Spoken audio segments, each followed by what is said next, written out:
Manusia adalah mahkota ciptaan Allah, merupakan kesatuan tubuh, jiwa, dan roh. Kebutuhan manusia terdiri dari kebutuhan fisik, kebutuhan psikologis, dan kebutuhan intelektual. Semua kebutuhan itu tidak dapat dipisahkan, apalagi dipertentangkan. Dengan kata lain, kebutuhan itu harus dipenuhi secara seimbang, sehingga tercapailah apa yang disebut dengan hidup yang bahagia. Allah memberikan kehendak bebas kepada manusia ciptaannya, tetapi manusia harus bertanggung jawab di dalam kebebasannya itu. Persoalan muncul ketika di dalam memenuhi kebutuhannya, manusia hanya berfokus dan berorientasi pada dirinya sendiri. Manusia tidak lagi menyadari bahwa hidup adalah anugerah Allah, dan kebutuhan materi juga adalah pemberian Allah. Manusia akhirnya jatuh ke dalam pencobaan, mencintai materi secara salah, dan menjadikannya sebagai satu-satunya tujuan dalam hidupnya. Materi menjadi Tuhan dan gaya hidup hedonisme mendorongnya menjadi manusia yang tamak. Untuk itulah, di minggu pertama setelah Trinitatis, Yesus mengingatkan kita untuk menjauhi ketamakan melalui firman-Nya yang tertulis di Lukas pasal 12 ayat 13 sampai dengan ayat yang ke-21. Apa yang tertulis di sana? Bapak, Ibu, dan saudara-saudara sekalian yang terkasih, marilah mendengarkan. Saya akan membacakannya untuk kita. Judul perikopnya adalah Orang Kaya yang Bodoh. Seorang dari orang banyak itu berkata kepada Yesus, "Guru, katakanlah kepada saudaraku supaya ia berbagi warisan dengan aku." Tetapi Yesus berkata kepadanya, "Saudara, siapakah yang telah mengangkat aku menjadi hakim atau pengantara atas kamu?" Katanya lagi kepada mereka, "Berjaga-jagalah dan waspadalah terhadap segala ketamakan. Sebab walaupun seorang berlimpah-limpah hartanya, hidupnya tidaklah tergantung daripada kekayaannya itu." Kemudian ia mengatakan kepada mereka suatu perumpamaan. Katanya, "Ada seorang kaya, tanahnya berlimpah-limpah hasilnya. Ia bertanya dalam hatinya, 'Apakah yang harus aku perbuat? Sebab aku tidak mempunyai tempat di mana aku dapat menyimpan hasil tanahku.'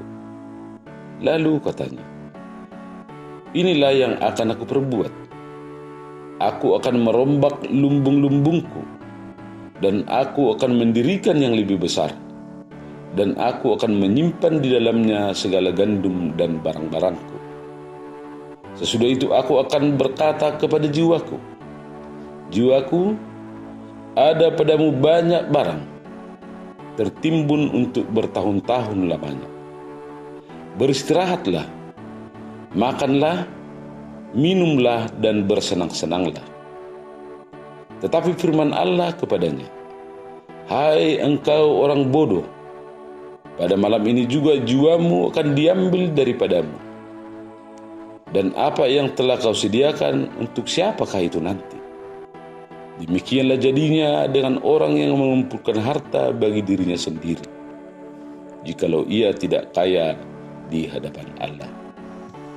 Demikian firman Tuhan.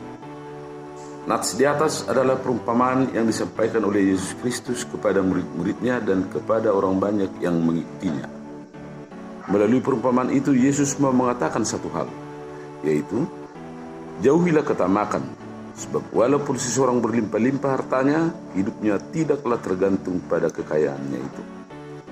Lantas, bagaimana kita memahami topik ini secara benar? Apakah kita tidak boleh mencari dan mengumpulkan harta? Apakah berdosa bila kita kaya?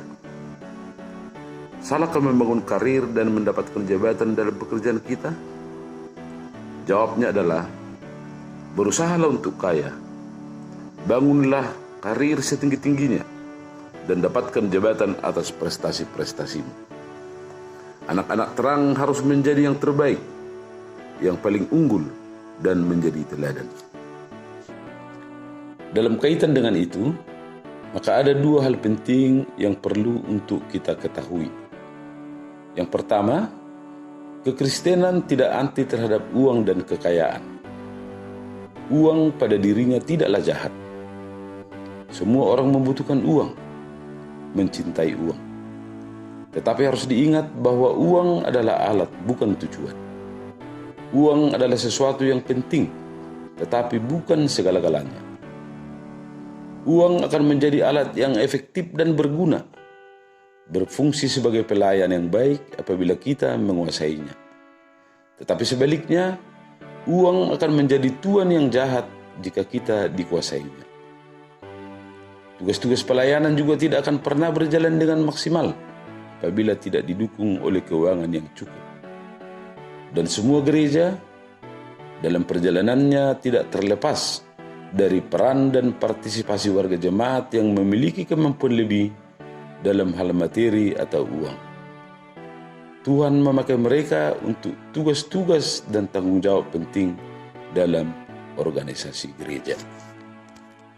Yang kedua, kekristenan juga sangat menghargai uang. Di dalam pengertian inilah, maka kita harus tertib, disiplin dalam menggunakan uang.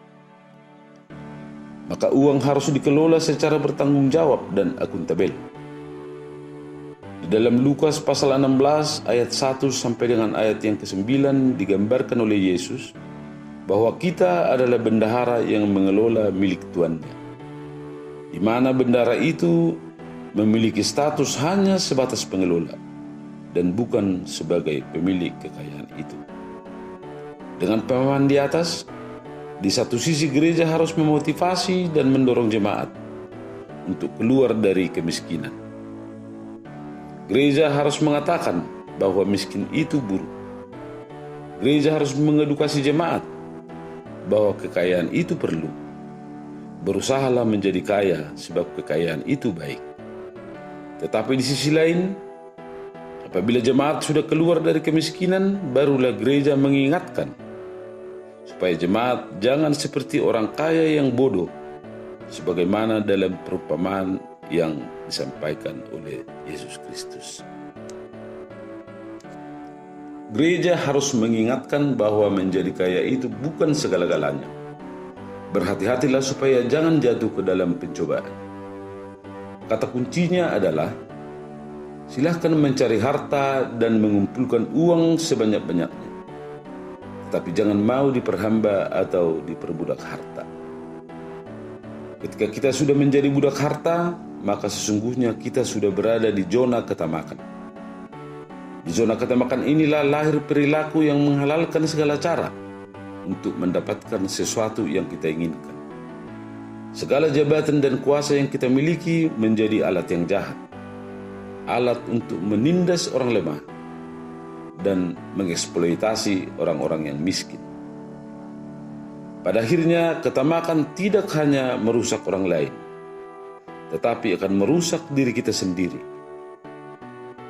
Sebab ketamakan yang telah bertempat tinggal di dalam diri kita akan memberdayakan pasukannya, yaitu iri, dengki, fitnah, dan rakus untuk menggerogoti tubuh dan jiwa kita.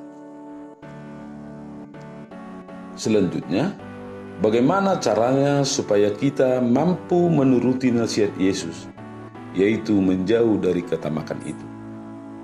Firman ini mengajarkan beberapa hal penting sebagai berikut. Yang pertama, senantiasalah mengucap syukur dan jangan terperangkap di dalam kekhawatiran yang membabi buta. Syukurilah apa yang ada padamu dan janganlah bersungut-sungut untuk sesuatu yang tidak engkau miliki. Merasa khawatir tidaklah salah, dan kekhawatiran itu adalah sesuatu yang wajar, terlebih dalam hal pemenuhan kebutuhan pokok. Tapi Yesus dengan jelas mengatakan bahwa kekhawatiran mengenai kebutuhan-kebutuhan kita janganlah melebihi kekhawatiran kita mengenai hidup itu sendiri. Hiduplah dalam iman. Hidup beriman bukan hanya percaya, tetapi hidup yang mempercayakan diri. Yang kedua, hiduplah sederhana dan kendalikan gaya hidup. Hidup sederhana bukan berarti hidup miskin, tetapi hidup di dalam kecukupan. Jangan terjerumus ke dalam gaya hidup yang hedonis.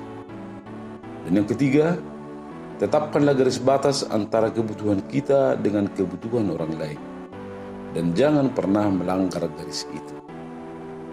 Aplikasinya dalam kehidupan sehari-hari antara lain, ketika kita harus berbagi dengan orang-orang di sekitar kita, termasuk keluarga kita sendiri. Jangan kita ambil hak orang lain. Cukupkanlah apa yang menjadi bagian kita.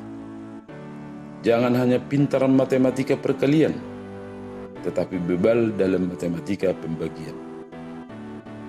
Ketika kita sudah melanggar garis batas antara kebutuhan kita dengan kebutuhan orang lain, maka sesungguhnya kita sudah mencuri kebutuhan orang lain. Bapak, Ibu, dan saudara-saudara sekalian yang terkasih dalam nama Tuhan Yesus. Pada bagian akhir dari khutbah ini, sekali lagi mari kita ingat nasihat Tuhan Yesus ini. Hiduplah sebagai anak-anak terang. Carilah harta. Jadilah kaya tapi beriman. Kaya di dunia, yes, tapi juga harus kaya di hadapan Tuhan. Kaya di hadapan Tuhan berarti kita harus menjadi saluran berkat bagi orang lain. Jangan asik mencari berkat, sehingga lupa kepada Tuhan yang adalah sumber berkat itu sendiri. Ketamakan no, kekayaan di dunia yes, tetapi kaya di hadapan Allah adalah kekayaan yang terutama dan yang terpenting. Terpujilah Allah, Allah Trinitas. Amin.